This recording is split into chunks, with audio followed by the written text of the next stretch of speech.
ఈ విశ్వంలో యుద్ధం రెండు విధాలుగా జరుగుతుంది.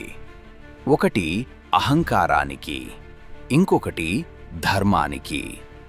ధర్మాన్ని నిలబెట్టేందుకు ఎప్పుడైతే దైవం స్వయంగా ఆయుధం ఎత్తుతుందో అప్పుడే జన్మిస్తుంది ఒక దేవయోధుడు. ఈ కథ సుబ్రహ్మణ్య స్వామి అవతరణకు కారణమైన యుద్ధం గురించి.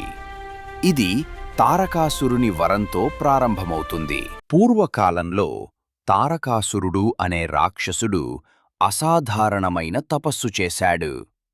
ఆ తపస్సు శక్తి బ్రహ్మలోకాన్ని కూడా కదిలించింది. బ్రహ్మదేవుడు ప్రత్యక్షమై, "నీ కోరిక ఏమిటి?" అని అడిగాడు. తారకాసురుడు గర్వంతో ఇలా అన్నాడు, "నన్ను ఎవ్వరూ చంపలేని వరం కావాలి." బ్రహ్ముడు సమాధానమిచ్చాడు, "మరణరహితత్వం నేను ఇవ్వలేను, కాని నీ మరణానికి ఒక నియమం పెట్టగలను." అప్పుడు తారకాసురుడు అన్నాడు, "శివుని కుమారుడే నన్ను చంపగలగాలి." బ్రహ్ముడు అంగీకరించాడు. తారకాసురుడికి ఒక విషయం తెలుసు.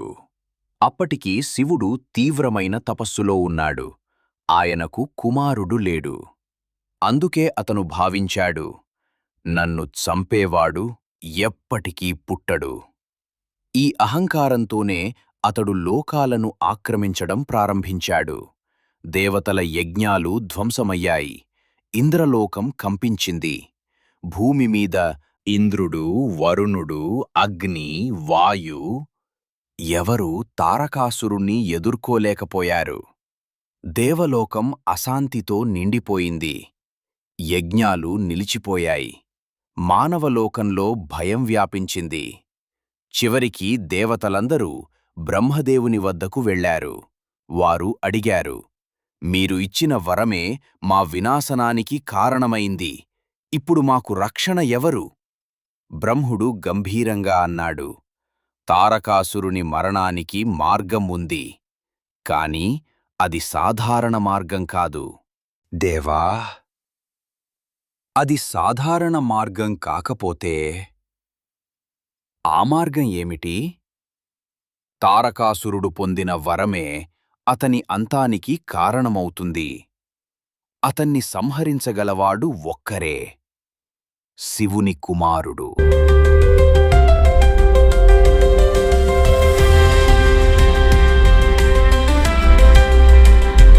దేవతలంతా కైలాసానికి వెళ్లి శివుని పాదాల వద్ద శరణు పొందారు. వారు ఇలా ప్రార్థించారు, "ప్రభూ, మీ కుమారుడే తారకాసురుడిని సంహరించగలడు.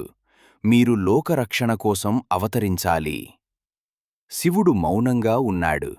అతడు లోకధర్మాన్ని బాగా తెలుసు, కాని ప్రకృతి నియమాలను అతిక్రమించడు.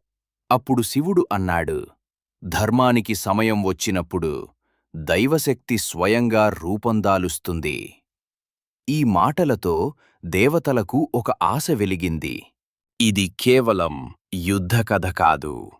ఇది త్యాగం, తపస్సు, ధర్మానికి జన్మనిచ్చే కథ. పార్వతీదేవి శివుని కోసం తపస్సు ప్రారంభించింది. ఆ తపస్సు ప్రేమతో నిండింది. అహంకారం లేని భక్తితో నిండింది. ఆమె తపస్సుకు శివుడు కరుణించాడు. శివపార్వతుల వివాహం జరిగింది. ఈ వివాహమే భవిష్యత్తులో జన్మించబోయే దేవయోధునికి ఆరంభం. శివపార్వతుల కలయికతో అసాధారణమైన దైవతేజస్సు ఉద్భవించింది. ఆ తేజస్సు అంత శక్తివంతమైనది, పార్వతీదేవి కూడా దానిని మోయలేకపోయింది. లోకాలు దగ్ధమయ్యే ప్రమాదం ఏర్పడింది. అప్పుడు దేవతలు అగ్నిదేవుని ఆశ్రయించారు. శివుని ఆజ్ఞతో ఆ తేజస్సును అగ్నిదేవుడు స్వీకరించాడు. ఇది సాధారణ శక్తి కాదు. ఇది ఒక దేవయోధుని బీజం. అగ్నిదేవుడు ఆ తేజస్సును ఎక్కువసేపు మోయలేక దాన్ని గంగాదేవికి అప్పగించాడు. గంగానది ఆ శివతేజస్సును తన గర్భంలో ధరించింది. ఇక్కడితో ఒక విషయం స్పష్టమైంది. తారకాసురుని అంతానికి మార్గం ఏర్పడింది. కాని దేవయోధుడి అవతరణ ఇంకా జరగలేదు.